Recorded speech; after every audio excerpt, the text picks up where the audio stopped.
Judith sat alone in her study, staring at the spreadsheets scattered across her desk. The financial documents represented weeks of careful planning, plans her husband David knew nothing about. A pang of guilt rippled through her chest, but she quickly pushed it aside.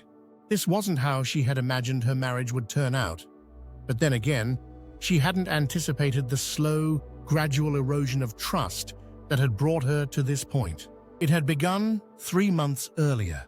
David's behavior had shifted in subtle ways that most might overlook, but Judith had always been perceptive. He had become unusually protective of his phone, often taking calls in another room or angling the screen away when she approached. She'd notice him texting late into the night, the blue glow illuminating his face while he thought she was asleep.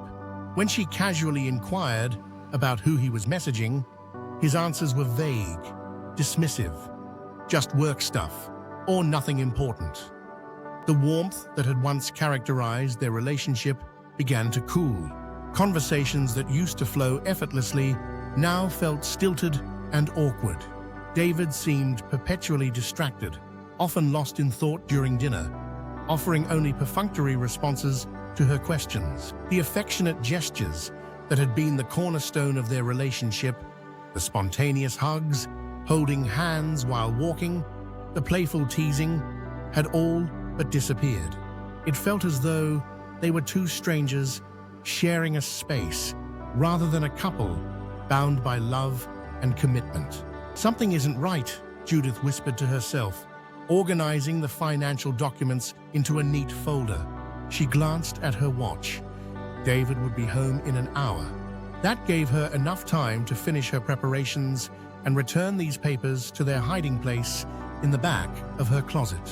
One fateful afternoon, Judith decided to follow her instincts. David had mentioned meeting a colleague for lunch at Riverside Cafe, the small bistro near his office. Under the pretense of running errands in that area, Judith found herself walking toward the cafe, her heart hammering against her ribcage. She hadn't planned to spy on her husband, but the suspicion gnawing at her had become too much to bear. As she approached, she caught sight of him through the window. He wasn't with a colleague, at least not one she recognized. Sitting across from him was a woman with auburn hair, leaning forward, laughing at something he'd said. David's hand rested casually on the table, inches from hers. There was an intimacy to their body language that made Judith's stomach clench. Stepping back, so she wouldn't be seen, Judith positioned herself around the corner of the building. From there, she could hear fragments of their conversation as patrons entered and exited the cafe. "We need to be careful," she heard David say, his voice lower than usual. "I can't let her find out, not yet." The woman nodded, her expression serious now. "What about next Thursday? The usual time and place?" "Perfect," David replied. "I've already told her I have a late meeting." Judith's bouquet of flowers, picked up impulsively from a street vendor with thoughts of surprising him, dropped from her trembling fingers. The evidence was undeniable. The suspicious calls, the emotional distance, the late nights, it all led to this woman, this secret. Her mind raced with questions as she hurried away from the cafe, tears blurring her vision. Who was this woman? How long had this been going on? The confusion and concern that had been building within her transformed into a storm of emotions. Anger, fear, and heartbreak collided in a tumultuous wave. She felt as if the ground beneath her had shifted, leaving her unsteady and lost. In the weeks that followed, Judith channeled her emotional turmoil into action. If David was planning something behind her back, she needed to protect herself. She began by meticulously organizing their financial information, a task that she'd previously left to David. Every evening, after he retreated to his home office, she would spread their financial documents across the dining table, tracing every transaction, noting every account. "I'm just getting our finances in order," she'd explained, when David questioned her sudden interest. "It's always good to know where we stand." He had accepted her explanation without much inquiry, perhaps relieved that she wasn't probing into his own secrets. This only strengthened her resolve. As she delved deeper into their financial situation, she discovered inconsistencies that fueled her growing suspicion. Small withdrawals from their joint account, transfers to an account she didn't recognize, the evidence mounted. The emotional weight of her discovery was crushing. She had always believed their marriage was built on trust and partnership, but now she found herself questioning everything. The protective instincts that had once been directed toward their relationship were now focused on securing her own future. With a heavy heart, Judith made an appointment with a lawyer.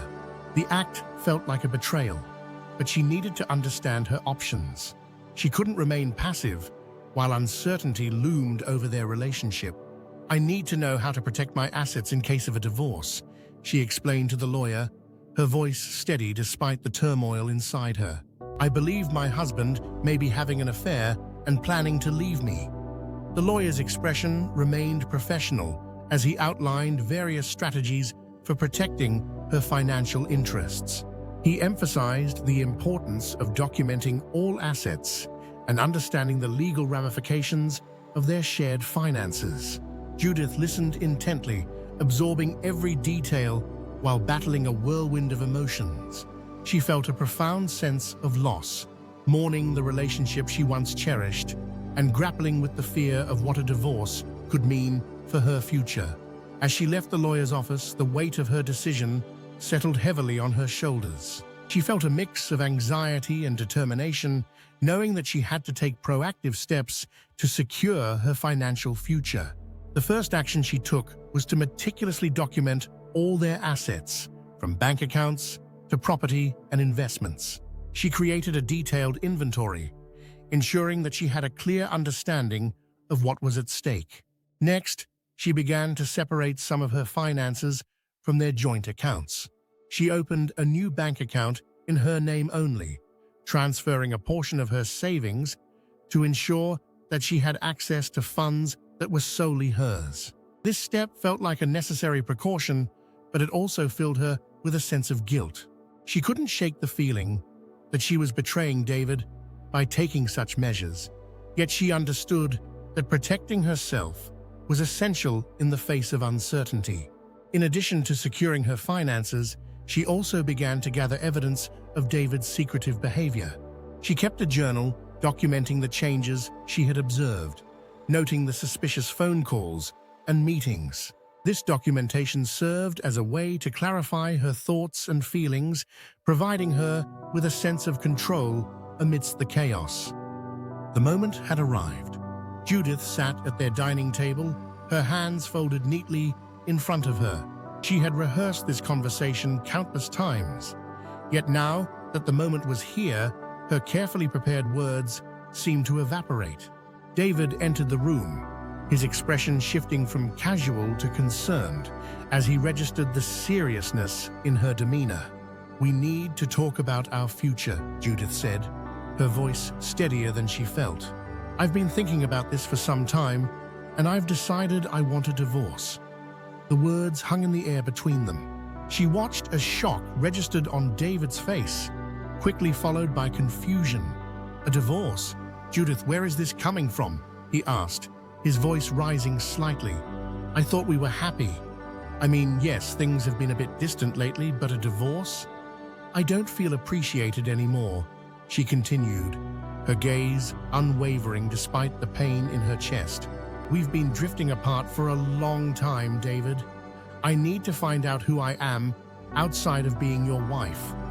David sank into the chair across from her, his face a canvas of disbelief and hurt. "This doesn't make sense. If you were feeling this way, why didn't you say something sooner? We could have worked on it, gone to counseling." "It's too late for that," Judith interrupted, resolved to see this through. "I've made my decision. I've already spoken with a lawyer, and I think it would be best if we could handle this amicably." The mention of a lawyer seemed to hit David like a physical blow. His expression hardened. "You've already spoken with a lawyer?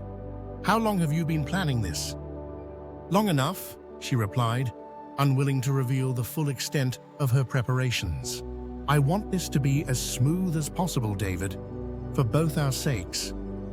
As the conversation unfolded, Judith maintained her composure, even as David cycled through shock, anger, and eventually a resigned sadness. She had expected him to confess to the affair, to mention the woman from the cafe, but he remained silent on the matter. His reticence only confirmed her suspicions. There were secrets between them that he intended to keep. In the days that followed, Judith's resolve strengthened. She had instructed her lawyer to be assertive in the mediation process, making demands that would secure her financial future. The atmosphere in the conference room was thick with tension as they sat across from each other, flanked by their respective lawyers.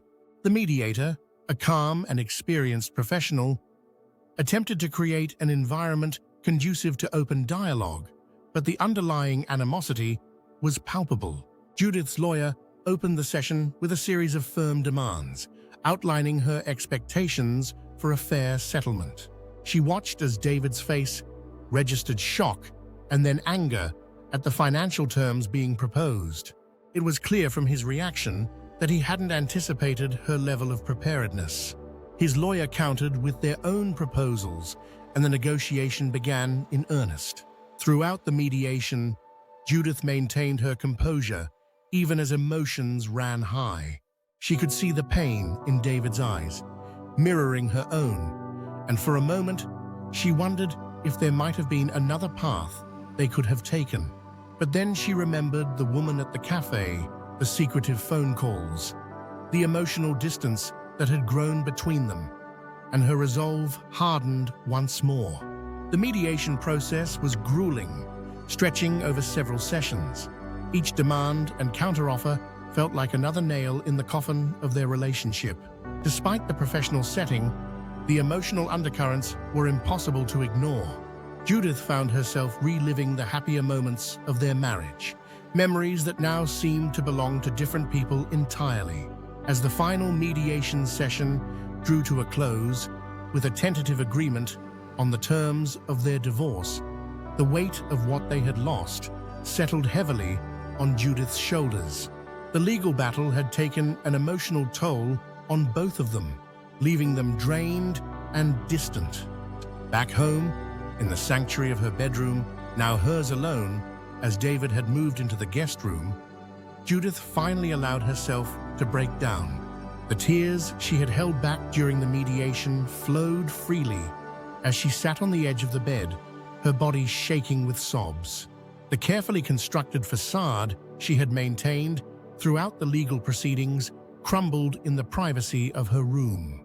In the midst of her emotional breakdown, she heard a soft knock on the door. David's voice, hesitant and sad, called her name. She quickly wiped away her tears, composing herself before calling out, "Come in." David entered, looking as emotionally exhausted as she felt. "I think we need to talk," he said quietly. "About everything." Judith nodded, gesturing for him to sit beside her on the bed. There was a moment of heavy silence before he spoke again. "I know about the separate account you opened," he said, his voice devoid of accusation. "And I found the folder of financial documents you've been compiling." Judith felt a flicker of alarm, but she held her ground. "I needed to protect myself," she replied, her voice steady, "just like you were protecting yourself with your secrets." David looked at her, confusion evident in his expression. "What secrets, Judith? What are you talking about?" "The woman at Riverside Cafe," she said, the words bitter on her tongue. "I heard you telling her you couldn't let me find out. I know about your affair, David." To her surprise, David's expression shifted from confusion to understanding, followed by something that looked remarkably like relief. He ran a hand through his hair, a gesture she had always found endearing in happier times. "There's no affair, Judith," he said softly. "That was Michelle, my sister's friend. She's a real estate agent." Judith stared at him, disbelief warring with the desperate hope that there might be an innocent explanation. "Why the secrecy? Why were you meeting her behind my back?" David took a deep breath, I was planning to buy that lakeside property you've always loved as a surprise for our anniversary. Michelle was helping me navigate the purchase without you finding out. That's what we couldn't let you discover, the surprise. The revelation hit Judith like a physical blow. The evidence she had been so certain of suddenly seemed circumstantial, open to alternative interpretations. The secretive phone calls, the meetings, they had all been for a surprise, not an affair. But the emotional distance, she pressed, unwilling to let go of the narrative she had constructed. You've been so distant, so distracted. I've been stressed about the purchase, David admitted. It's a significant investment, and I wanted everything to be perfect. I was working longer hours to save extra money, and yes, I was distracted. But it wasn't because I stopped loving you, Judith. It was because I was trying to do something special for us. The weight of her miscalculation settled heavily on her shoulders. Had she initiated divorce proceedings based on a misunderstanding? Had her fear and suspicion led her to destroy what might have been salvaged? Why didn't you say anything when I asked for a divorce? She asked, her voice barely above a whisper. David's eyes clouded with sadness. I was shocked, hurt. And then when you mentioned you'd already seen a lawyer, had been planning it for some time, I thought you must have had reasons beyond what you were telling me. Maybe you had met someone else or simply fallen out of love. I didn't want to beg you to stay if you were truly unhappy. The irony was not lost on Judith. Their mutual suspicion and failure to communicate had led them down this destructive path. Both had acted based on assumptions rather than open dialogue, and now they were both suffering the consequences. What happens now? She asked, the question hanging between them like a fragile thread. David looked at her, his expression a mix of sadness and hope. I don't know. Is there anything left to salvage, Judith? Do you want to try? Judith looked down at her hands, considering his questions. The damage that had been done wasn't easily repaired. Trust, once broken, was difficult to rebuild. Yet there was a part of her that wondered what might be possible if they both committed to open communication and rebuilding that trust. I think, she said slowly, measuring her words, that we both made assumptions without talking to each other. We let fear guide our actions instead of love. Maybe we start there, with talking, really talking. David nodded, a tentative smile forming on his lips. I'd like that. As they sat together in the fading light, Judith realized that whatever path they chose, whether to reconcile or to part ways with greater understanding, it would begin with honesty. The shadows of mistrust had nearly destroyed them, but perhaps in their shared pain, they had found a gateway to something new. A relationship built not on assumptions and fears, but on open communication and trust. Only time would tell if they could navigate this new beginning, but for the first time in months, Judith felt a flicker of hope amidst the uncertainty.